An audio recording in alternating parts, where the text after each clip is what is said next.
Olá, caríssimos irmãos, estamos na quarta-feira, dia 15 de janeiro de 2020, entrando na primeira semana do tempo comum, sendo a cor litúrgica a verde.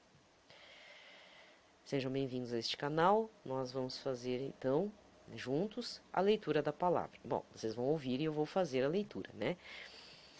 Mas o importante é estarmos com os ouvidos atentos. Então, desde segunda-feira agora, estamos fazendo as primeiras leituras relacionadas ao nascimento do profeta Samuel, um profeta muito importante para os antigos, né? Até porque foi ele que, sob a ação da graça e da vontade de Deus, vai ungir o menino Davi, futuro rei Davi. Um grande servo de Deus, né? Logicamente, tem os evangelhos. Então, o evangelho deste domingo, que foi o batismo do Senhor, foi em Mateus 3, versículos 13 a 17. A primeira leitura de hoje, então, está em 1 Samuel, capítulo 3, versículos de 1 a 10 e depois do 19 ao 20. Naqueles dias, o jovem Samuel servia o Senhor na presença de Eli. E naquele tempo a palavra do Senhor era rara e as visões não eram frequentes. Aconteceu que um dia Eli estava dormindo no seu quarto. Seus olhos começavam a enfraquecer e já não conseguia mais enxergar. A lâmpada de Deus ainda não se havia apagado e Samuel estava dormindo no templo do Senhor, onde se encontrava a arca de Deus. Então o Senhor chamou: Samuel, Samuel. E ele respondeu: Estou aqui. E correu para junto de Eli e disse: Tu me chamaste e aqui estou. Ele respondeu: Mas eu não te chamei, volta a dormir. E ele foi deitar-se. O Senhor chamou de novo: Samuel, Samuel. E Samuel levantou-se e foi ter com Eli e disse: Tu me chamastes, aqui estou. Ele respondeu: Menino, não te chamei, volta a dormir. Samuel ainda não conhecia o Senhor, pois até então a palavra de Deus não se lhe tinha manifestado. E o Senhor Todo-Poderoso chamou pela terceira vez: Samuel, Samuel. Ele levantou-se e foi para junto de Eli e disse: Tu me chamaste e aqui estou. Eli parou, compreendeu que era o Senhor que estava chamando o menino. Então disse a Samuel: volta a deitar-te, e se alguém te chamar, responderás: Senhor, fala que teu servo escuta. E Samuel voltou ao seu lugar para dormir. O Senhor veio, pôs-se junto dele e chamou como das outras vezes: Samuel, Samuel. E ele respondeu: Fala que teu servo escuta. Samuel crescia e o Senhor estava com ele, e não deixava cair por terra nenhuma de suas palavras. Todo Israel, desde Dan até Bersabeia, reconheceu que Samuel era um profeta do Senhor. Palavra do Senhor. O salmo responsorial de hoje está no Salmo 39, com o refrão: Eis que venho fazer com prazer a vossa vontade, Senhor. Eis que venho fazer com prazer a vossa vontade, Senhor. Esperando, esperei no Senhor, inclinando-se, ouviu meu clamor. É feliz quem a Deus se confia, quem não segue os que adoram os ídolos e se perdem por falsos caminhos. Eis que venho fazer com prazer a vossa vontade, Senhor. Sacrifício e oblação não quisestes, mas abristes, Senhor, meus ouvidos. Não pedistes ofertas nem vítimas, holocaustos por nossos pecados. E então eu vos disse: eis que venho fazer com prazer a vossa vontade, Senhor. Sobre mim está escrito no livro: com prazer faço a vossa vontade, guarde em meu coração vossa lei. Eis que venho fazer com prazer a vossa vontade, Senhor. Boas novas de vossa justiça anunciei numa grande assembleia. Vós sabeis, não fechei os meus lábios. Eis que venho fazer com prazer a vossa vontade, Senhor. Eis que venho fazer com prazer a vossa vontade, Senhor. A aclamação. João capítulo 10, versículo 27. Aleluia, aleluia, aleluia. Aleluia, aleluia, aleluia. Minhas ovelhas escutam minha voz, eu as conheço e elas me seguem. Aleluia, aleluia, aleluia. Aleluia, aleluia, aleluia. O evangelho de hoje está em Marcos 1, versículos 29 a 39. Naquele tempo Jesus saiu da sinagoga e foi com Tiago e João para a casa de Simão e André. A sogra de Simão estava de cama com febre e eles logo contaram a Jesus. Ele se aproximou, segurou sua mão, ajudou-a a levantar-se. Então a febre desapareceu e ela começou a servi-los. À tarde, depois do pôr do sol, levaram a Jesus todos os doentes possuídos pelo demônio. A cidade inteira se reuniu em frente de casa. Jesus curou muitas pessoas de diversas doenças e expulsou muitos demônios, e não deixava que os demônios falassem, pois sabiam quem ele era.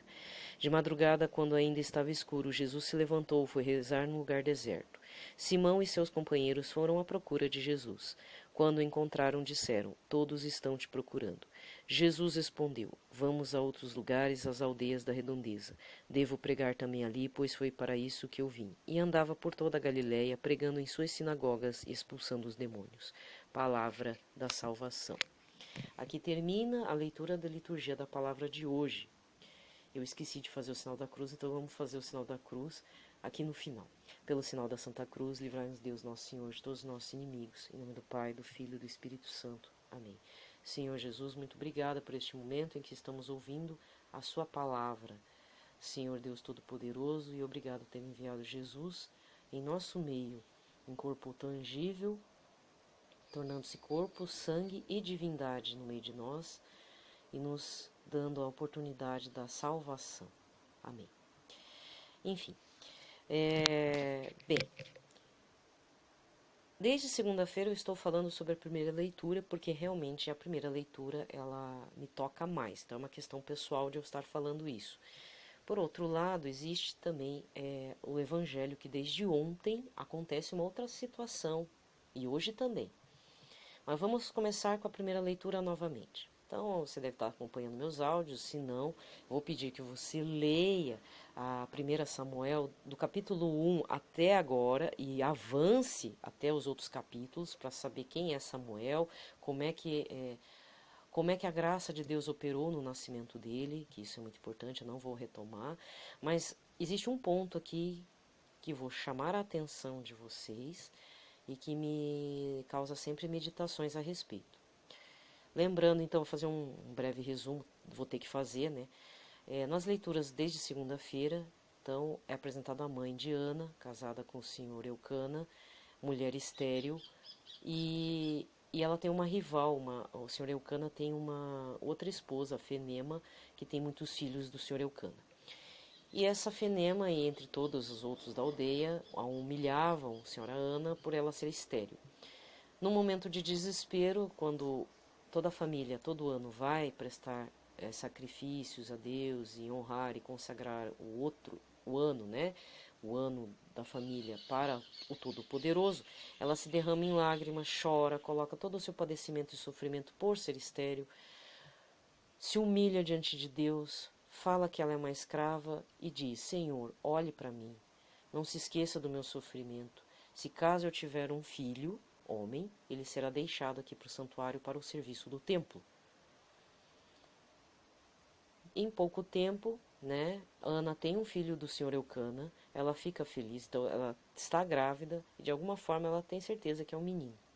E ainda faz outra promessa: assim que eu desmamá-lo já entrego para o templo, e foi o que ela fez.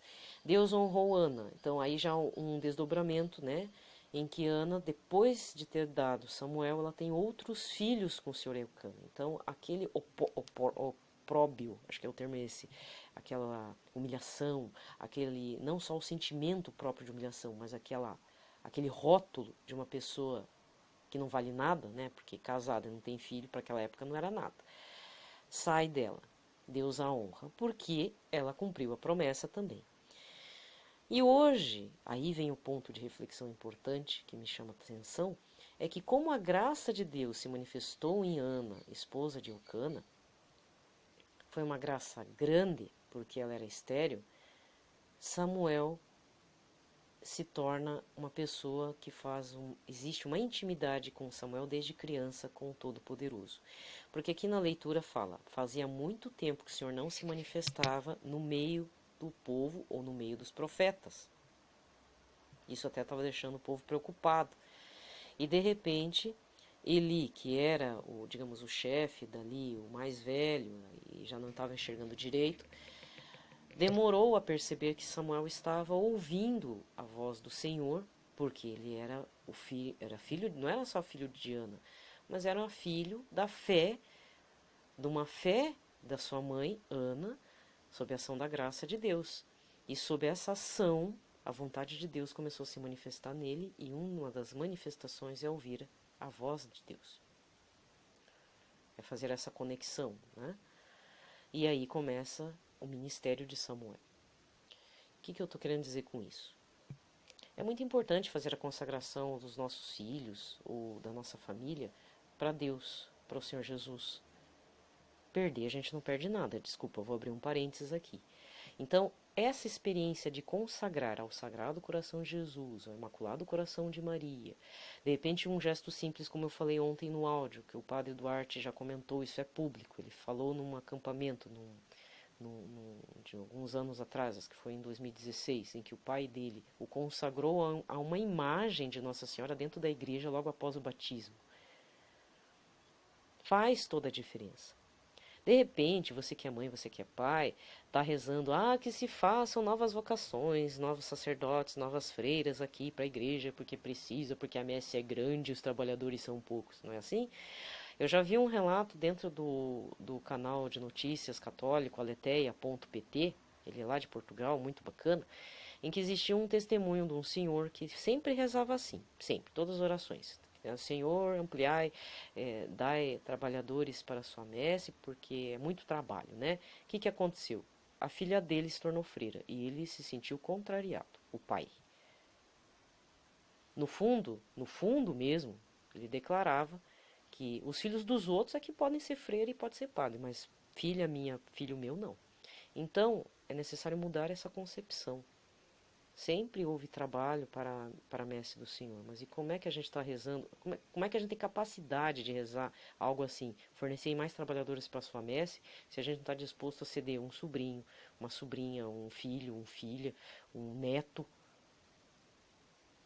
De repente até aquela pessoa tão pecadora que de repente quer virar sacerdote, né? Também. Por que não? Por que já não consagrar? Nós, com tanto conhecimento científico, sabemos que nós somos DNA, né? Somos interligados, somos irmãos em sangue.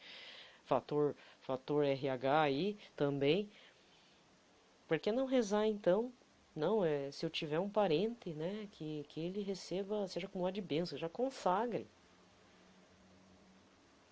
E o ato de consagração corre entre aspas, esse risco positivo, né? De falar com Deus, de ouvir a voz de Deus, né? De sentir Deus. Todo aquele tocado pela graça, de repente no momento de desespero, quantas vezes que eu já não vi pessoas que tiveram partos difíceis, mulheres, né?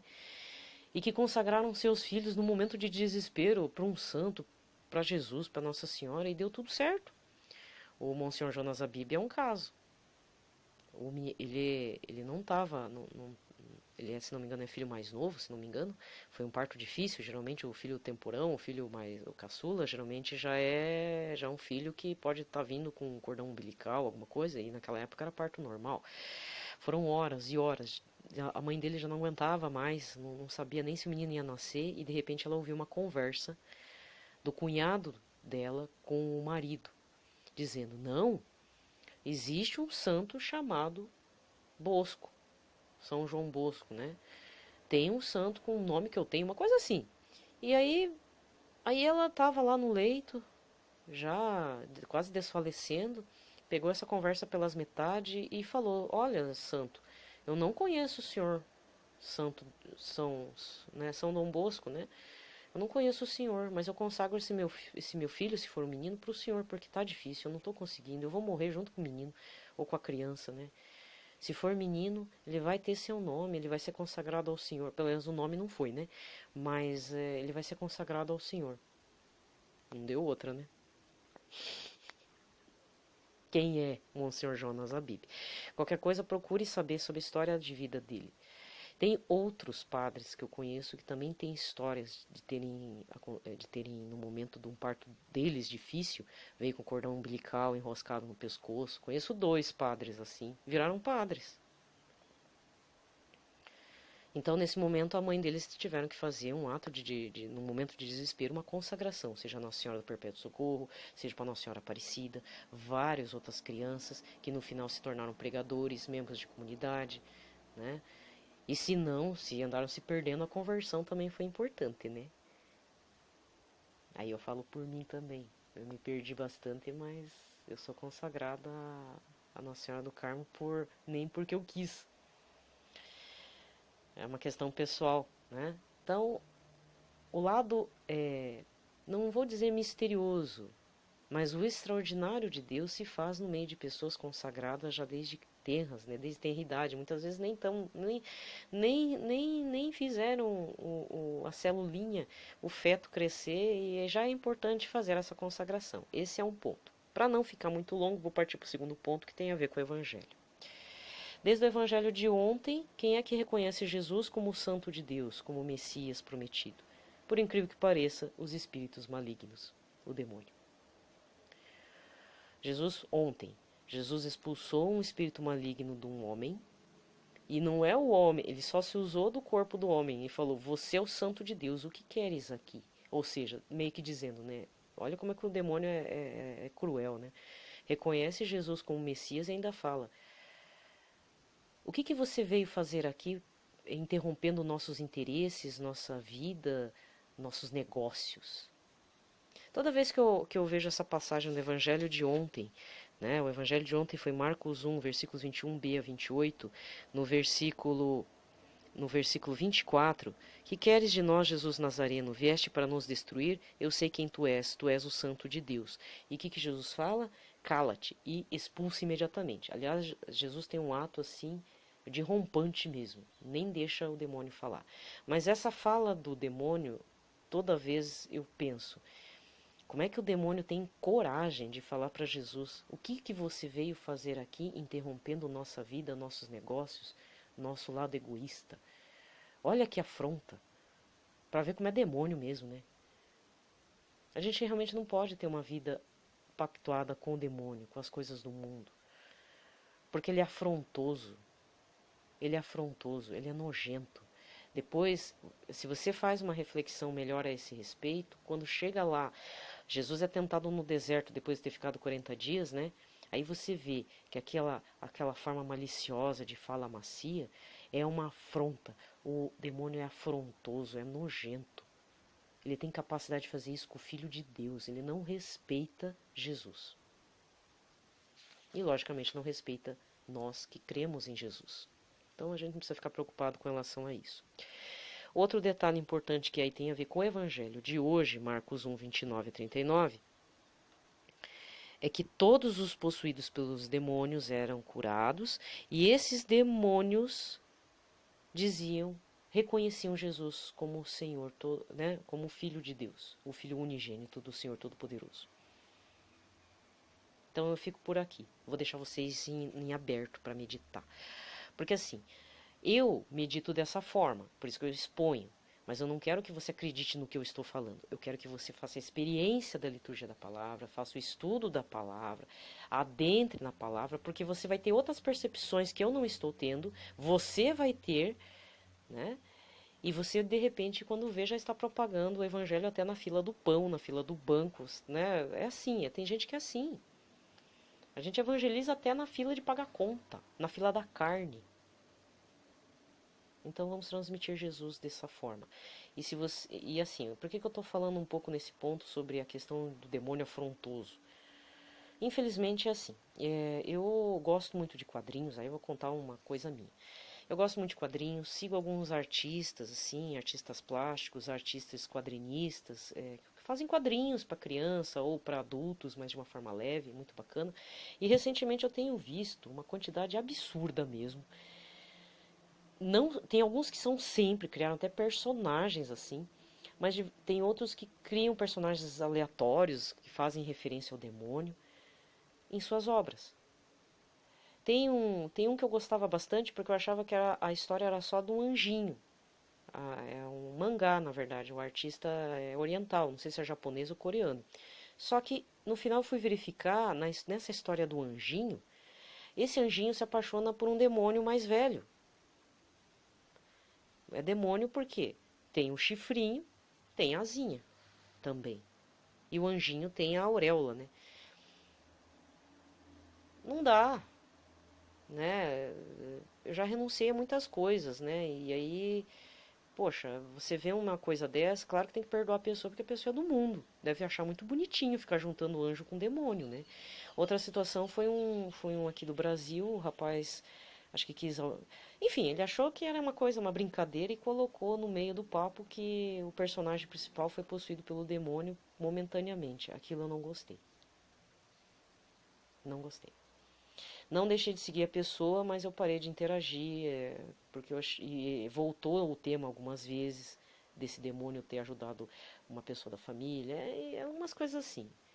Pro autor pode ser engraçado, porque ele está vivendo um mundo, né? Ele não está enxergando a vida com o mínimo da graça de Deus. Não estou dizendo que também eu sou, estou lavada na graça de Deus. Não, não é bem assim, mas eu arranhei, né? Se em algum momento eu recebi a graça do Senhor, eu já arranhei. Tem coisas que eu enxergo, tem coisas que não. E aí, na dúvida, eu prefiro, não, eu não vou mais ver isso.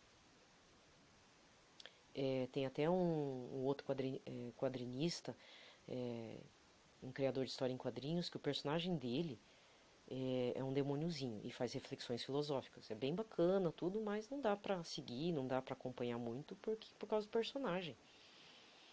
Quantas pessoas também não fazem poemas, são poetas e tudo, e de repente coloca lá alguma coisa relacionada ao anjo caído, de forma sutil ou não. Então, caríssimos, o que eu estou querendo dizer? Cuidado, o demônio ele é afrontoso. Se ele puder cuspir na cara de Jesus, ele vai cuspir. E eu acho interessante porque ele já é derrotado, o demônio, né? E mesmo assim ele afronta. E não vai conseguir tirar Jesus da sua humildade, da sua mansidão. Claro que pode tirar da paciência, sim, mas Jesus respeita o demônio, por incrível que pareça. É só ver nas passagens do Evangelho. Às vezes eu me sinto que nem os irmãos, né? Os irmãos Trovão lá, Tiago e João, né? Senhor, o Senhor foi afrontado aqui nessa cidade samaritana. O Senhor quer que a gente peça que caia aí uns trovão, faz uns tsunami acontecer. O que Jesus fala? Não, deixa, vambora. Deixa. Eles não sabem o que fazem, né? Mas quem defende Jesus teria essa, né? Pô, mas Jesus é Deus, podia fazer cair um raio na cabeça do capeta lá, mas não faz assim. O que Jesus fala? Muitas vezes, se observar a atitude que Jesus tem, ele grita, ele dá ordem, ou no caso do Legião, que era lá na região de Genezaré, ele ainda pergunta: o que você quer que eu faça com você, demônio? Ah, me coloca aqui na manada de porcos. Quer dizer, o demônio ainda engana Jesus. E Jesus obedece tudo porque ele tem respeito. Ele tem respeito ao demônio. Mas não que vai obedecer ao demônio. Então uma coisa é ter respeito. E o demônio não tem respeito nenhum por Jesus. Então eu quero deixar bem claro nesse áudio de hoje, para você que fica falando que é de brincadeira, que não sei o que do capeta, do demônio e tal. Às vezes eu chamo mesmo o demônio de capeta, né? Não é legal. Tem que ter um pouco de respeito, né? Com o ser, com a criatura. Mas assim, fazer piada, minha mulher tá possuída pelo capeta, ou então que o demônio te leve, sabe? Essas coisas. Ou então você que é criador de conteúdo, você que é quadrinista, começa a colocar demôniozinho porque acha bonitinho. Ou então algumas figurinhas aí com chifrinho. Bicho com chifrinho tá na moda, né? É só reparar direitinho. E bicho que nem existe. Eu acho o fim da picada isso. Então se veste de cobra, né? Assume de uma vez. O demônio, ele performa, ele é ator também. Então cuidado. Bem, por hoje é só. Vou me despedindo por aqui. Desejo a todos, né, uma ótima semana. Fiquem em paz, na proteção do Sagrado Coração de Jesus, desse coração tão misericordioso. Paz e bem.